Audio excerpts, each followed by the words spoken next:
In the new Africa, one more independent country, the state of Uganda. At Entebbe Airport, Prime Minister Milton Obote and His Highness the Kabaka wait to greet the Britannia, which brings the Duke of Kent to represent the Queen at the independence celebration. And with the Duke, of course, his beautiful young Duchess. Lady Coots, wife of the Governor, greets the Duchess while the Duke shakes hands with the Kabaka.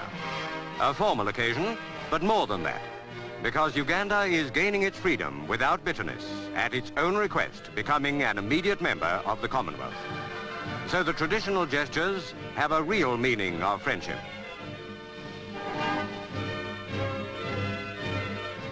Government House at Entebbe, which for one more day is still the capital, is where the Duke and Duchess stay during their visit as guests of Governor Sir Walter Coots and his wife.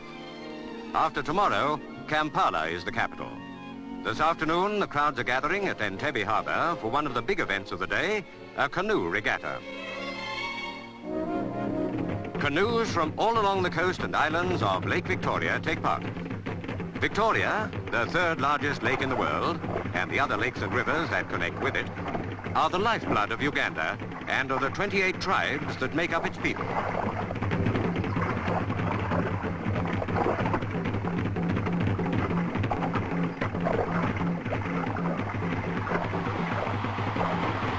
Biggest of the tribal areas is the Kingdom of Buganda, of which the Kabaka is the hereditary ruler. And these shores are in its territory. But in the crowd celebrating the independence that will be theirs at midnight tomorrow, you will find members of all the 28 tribes. For one of the first aims of the new state has been proclaimed as a commonwealth of interests, overriding old tribal divisions.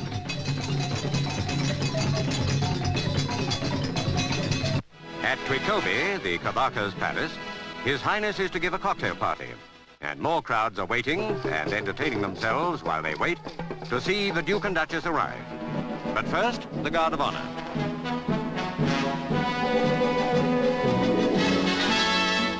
That salute, by the way, is a traditional sign of loyalty to the Kabaka by his followers.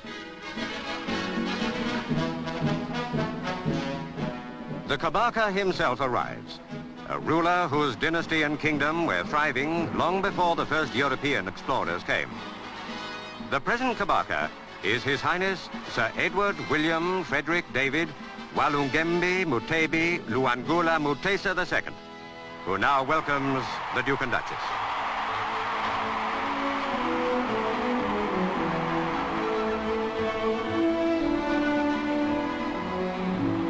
And now the Kabaka presents his ministers to the Duke and Duchess.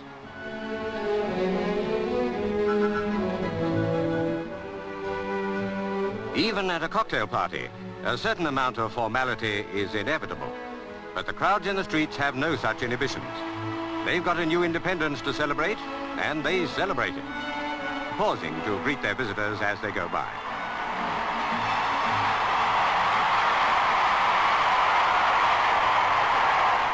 The British, too, can contribute their share of noise and colour to a celebration when they want to.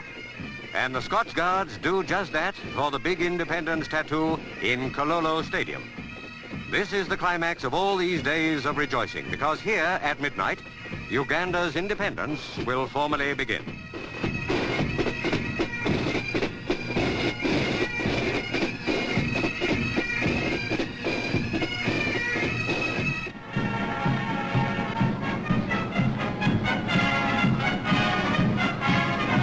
At midnight, Sergeant Major Sidney Small of Birmingham lowers the Union Jack that has flown in Uganda for nearly 70 years.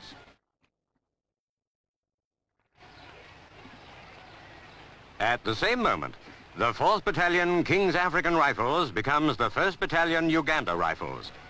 And to replace the Union Jack, the black, gold and red flag of the new young state, Uganda is born again, free and independent.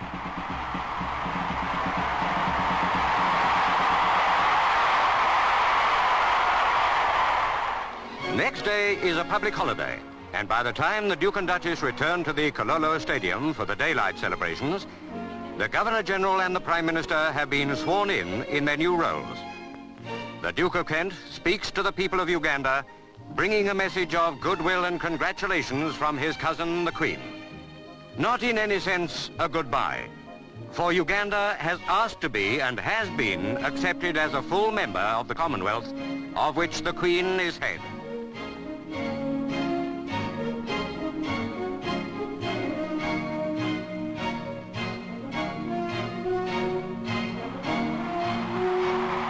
Next morning, the Duke and Duchess arrive at Parliament House for the state opening of Parliament.